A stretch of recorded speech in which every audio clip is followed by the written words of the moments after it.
Assalamu alaikum dear student, we will continue our last topic, that is homeostasis in plant. We have read about removal of carbon dioxide and water from the plant body, and now we are going to study about the removal of extra water from the plant body and metabolic waste. How water is taken by the plant, that is absorbed by the roots from the soil, and number two, water is also produced in the plant body by the process of respiration. When this water accumulates in the cell of plant body, they become turgid, and this process is known as turgidity. They become swell up. आपको याद होगा कि वो swell up हो जाते हैं जब plant body के प्लांट के जो सेल्स हैं उनके अंदर पानी इकट्ठा हो जाता है, तो वो swell up हो जाते हैं. इस कंडीशन को turgidity कहते हैं. जब प्लांट के अंदर पानी एक्स्ट्रा हो जाता है तो वो रिमूव कर दिया जाता है by the process of transpiration. अब ट्रांसपीरेशन क्या है? Transpiration is the loss of water from plant surface in the form of vapours. Transpiration के ऑपोजिट हमारे पास एक और प्रोसेस है जिससे प्लांट बॉडी जो है वो अपने एक्स्ट्रा वाटर को रिमूव करती है. That is known as guttation. It is a new thing for you. Transpiration हमने पहले पढ़ा है, गटेशन आपके लिए नहीं है. Transpiration take place during the day time through stomata, but guttation is opposite to transpiration. कि इसमें transpiration does not usually occur at night because most of the plant have their stomata closed. If there is high water content in the soil, water enters in the root and accumulates in the xylem vessel. Some plants such as grasses force this water through special pores present at the leaf tip or edges and form drops. The appearance of drops of water on the tip of the edges of the leaf is called guttation. पानी जमा होना शुरू हो जाता है पत्ते के किनारों के ऊपर, और जब ये हैवी हो जाते हैं ये ड्रॉप तो ये गिर जाते हैं. इस तरीके से ड्रॉप बाय ड्रॉप पानी जो है वो लीफ सरफेस से आउट होता रहता है. This process is known as guttation.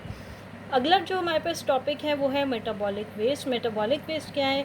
मैंने आपको पहले भी बताया था. Metabolic waste are the waste that are produced during the metabolic activities of the body. Plants के अंदर जो मेटाबॉलिक वेस्ट है उनमें सबसे इम्पॉर्टेंट आपके पास आ जाता है calcium oxalate. Calcium oxalate. Calcium oxalate is deposited in the form of crystals in the leaves and stems of many plants. Crystals की फॉर्म में ये जमा हो जाता है लीव्स के अंदर और स्टेम्स के अंदर. फॉर एग्जांपल टोमेटो के अंदर आप ये चीज़ देख सकते हैं, उनके किनारों के ऊपर ये आपको क्रिस्टल्स या डॉट्स की फॉर्म में नज़र आते हैं.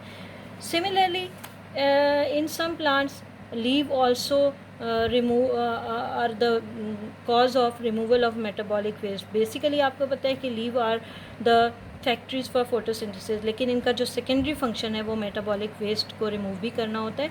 कि आपको पता है कि ये जब पीले पड़ना शुरू, जब इनके अंदर मेटाबॉलिक वेस्ट बहुत ज़्यादा हो जाता है तो इनकी रंगत ग्रीन से येलो होना शुरू हो जाती है और आखिरकार ये गिर जाते हैं. तो ये इनके गिरने का क्या सबब है कि इनके अंदर ये अपने साथ मेटाबॉलिक वेस्ट लेके प्लांट बॉडी से अलग हो जाते हैं. इसके अलावा हमारे पास जो बाकी मेटाबॉलिक वेस्ट हैं प्लांट्स में वो रीजन्स हैं जो कॉनिफर्स में आपको नज़र आते हैं. ये जो आपके पास पाइनस ट्रीज़ हैं या इस किस्म के जो दरख्त हैं, इनके आप देखते हैं कि उनके ऊपर चोट लगती है जुई तो एक स्टिकी सा मटेरियल उनके अंदर से निकलना शुरू हो जाता है. इसको हम कहते हैं रीज़न. नेक्स्ट आपके पास आ जाता है गम्स. गम की तरह का ये भी स्टिकी मटेरियल है. रबर प्लांट के अंदर लेटेक्स पाया जाता है. यानी आप देखते हैं कि डिफरेंट प्लांट्स के अंदर ये डिफरेंट मटेरियल्स आपको नज़र आते हैं. रबर प्लांट के अंदर ये मिल्की मटेरियल होता है जिसको लेटेक्स कहते हैं. इसी तरह म्यूसलेज है जिसको आप कॉमन देख सकते हैं लेडी फिंगर के अंदर. आप लेडी फिंगर को हाथ में लेते हैं तो वो आपको बहुत ही चिपचिपी महसूस होती है. That is the mucilage. That is because of म्यूसलेज.